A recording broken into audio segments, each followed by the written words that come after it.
What is going on, everyone? It's Badger here, and I know this one is going to upset people, but it's one of those things of you can't solve a problem till you admit there's a problem, and you can't admit there's a problem until obviously you identify it. And we can't identify it because every time our side tries to point it out, the conversation is shut down immediately by the other side, calling us racist and sexist and homophobic and transphobic and bigoted and pick an ist and an ism.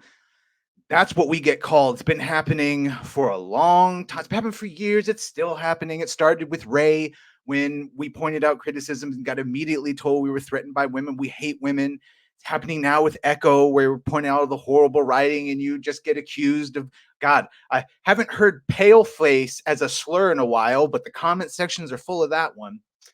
So this is an opinion piece that's basically talking about all of this, the actual thing, and that's the culture war. And look, all I ask before we get into this is if you are on the left, if you consider yourself a Democrat, don't get triggered by this. Please, for this video, separate your beliefs from yourself because you are not your beliefs, right? If you were, you wouldn't be able to change. We're all capable of being separate from our beliefs and examining them fairly and thinking. And that's all I want to do with this opinion piece. Let's calmly and rationally listen to what Slade Hale, this is his opinion. Now, he's going to be saying the left. And yes, the issue for me, and I think many of my fellow content makers, it's the activists that have taken hold of the left. The left. I myself am what you consider a classical liberal, which these days means I'm an alt-right Nazi to most of these people. But I am a classical liberal because the left has just been completely taken over. And no, I don't want to talk about politics or make this channel a political channel. But unfortunately, as we're about to see here in this opinion piece, we don't have any choice because the extreme far left activists have taken over all of our franchises. They've found that this is a vector of attack. This is a way to get their ideologies out that the right is ignoring and dismissing. It's been that way for a while. And here we go. Okay. So please just stay with me. Let's go over this. This is an opinion piece by Slade Hale, Scorched Earth, the left's final cultural war tactic. Sandwiched within the pages of countless historical tomes detailing military strategy is a particular tactic oft used by retreating enemies in the face of insurmountable odds, an altogether cynical and devious ploy known as the scorched earth policy. At its heart, the premise is simple: to obliterate and render useless any resource, commodity, or tool that can be used by the advancing enemy army to press their attack. This strategy was successfully executed as far back as the 6th century, yet rose to special prominence as a tactic leveraged by multiple armies throughout World War II due to the fact that physical wars are economic in nature, requiring a precise balance between resource gathering, deployment, and consumption in order to wage an effective campaign. Summarily, culture wars, which if you don't think we are, we are. We have been in a culture war since at least 2016, bare minimum 2016. Some would tell you 2012. Summarily, culture wars mimic many of the same philosophical principles, albeit with both sides battling it out to seize ideological ground on which to establish an even larger soapbox than actual physical land.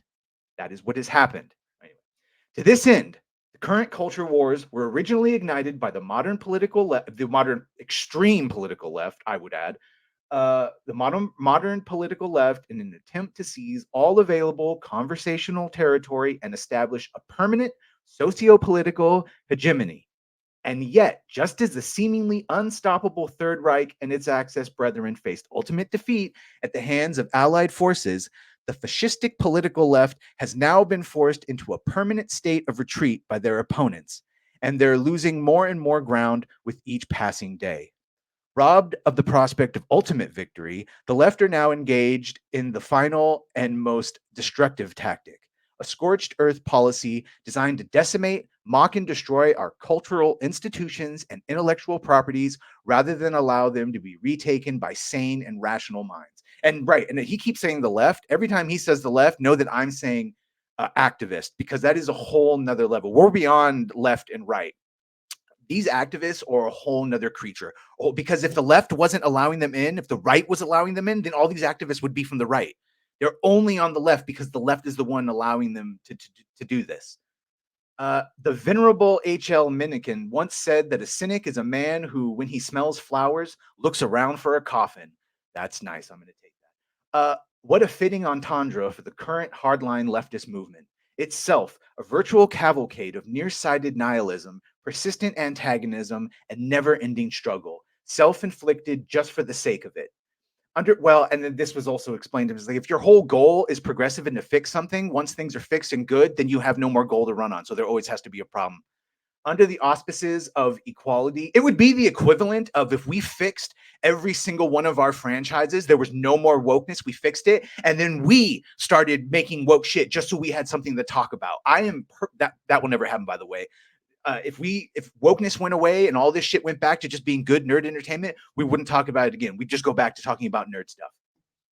Under the auspices of equality, the creativity under the auspices of equality, the creatively bankrupt minds on the left not only drank from the poison well of radical Marxist theory, and that's Marx. I did not know what Marxism was before we got all into this, and I heard Gary talk about it so much. It's cultural Marxism. I had to go do a full view on Karl Marx and socialism and communism and all its connections and how it's infested everything. And yeah, it is cultural Marxism. And as someone else says, it's call everything racist and sexist until you control it. The gist of it. They do not everything is about power and power dynamics to them. Excuse me, poison the well of radical Marxist theory, but then use the ideology to twist and pervert as many pop cultures as possible with alarming alacrity. That means speed. I know that because in video games. All the while engaging in levels of unparalleled racism that would make a pre-Civil War slave owner blush. And of course, much of this racism is aimed towards people that aren't black. And of course, a lot of these people think that you can only be racist if you're white. That's just what they think. Shocking, I know. I'm one of those crazy people that thinks that any ethnicity is capable of racism and prejudice. I know. It's an old-fashioned notion. The original mission parameters involved hijacking these prolific and iconic properties in order to corrupt and turn them into delivery vehicles for their own dysfunctional messages, all with the intent of warping the minds of new and existing generations. And if you haven't been paying attention to that, I really don't know what to tell you. But how many franchises, how many characters have been subverted, have been changed, have been updated for that modern audience? From there, children became the primary target, the demographic being considered ripe for twisting and turning them against the outdated thinking of their own parents. And just to add to that, I was speaking to my mother because badgers do have mothers, and she was saying, I like your passion. You're very good on the things you talk about, but I just don't care about some of the things you're talking about. And I said, well, you know why you should? Like, she doesn't care about some of these franchises. And I said, you know why you should? She goes, why? I was like, you may not watch them, but kids do. And it clicked with her. Oh, yeah, there's an entire generation that these activists are speaking to and indoctrinating with their insidious, horrible little ideologies. And it's a bit more simple than making Ariel black. It's a straight up attack on the nuclear family and anything heteronormative. From there, children became the primary target, the demographic being considered ripe for twisting and turning them against the outdated thinking of their own parents. And unfortunately, this led to many of them being molded into hypersexualized automatons, their brains so programmed by extreme radical gender theory that they're now able to be convinced to cut off their own breasts and genitalia, yes, or go on hormone blockers, which, despite what anyone tells you, is not reversible. That does irreversible damage. You cannot pause puberty. It does really bad damage. I would also ask you what kind of people want to keep children in a prepubescent state. Just let that hang there. But what the left didn't count on was the insurmountable social backlash, itself akin to a tidal wave that would subsequently arrive to sweep over their defenses, run roughshod over their operational structure, and turn their ultimate dream of social control into a frantic, circle running panic.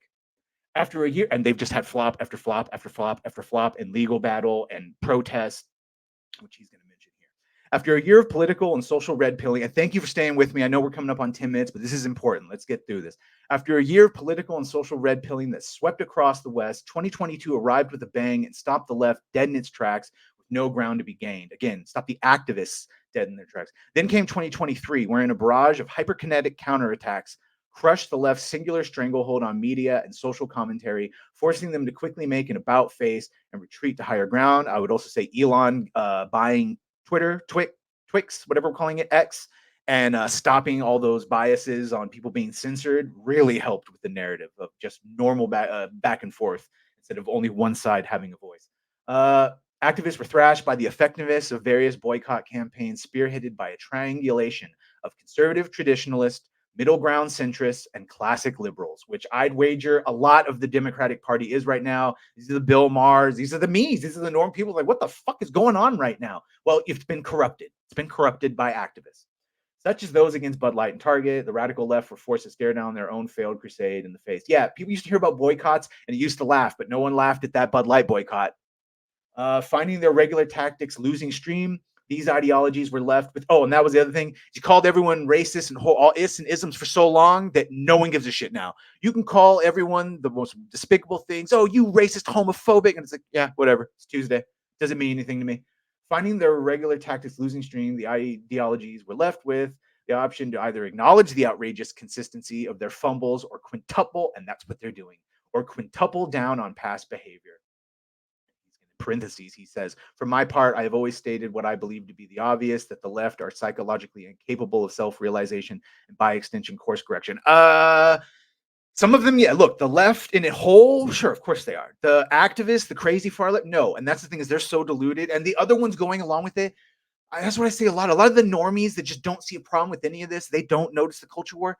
They just think they're doing the right thing. They just think it's being progressive. They don't see all the little puzzle pieces put together. They don't see every single character that was gender or race swapped, or all the horrible little despicable things that are said pushing these ideologies.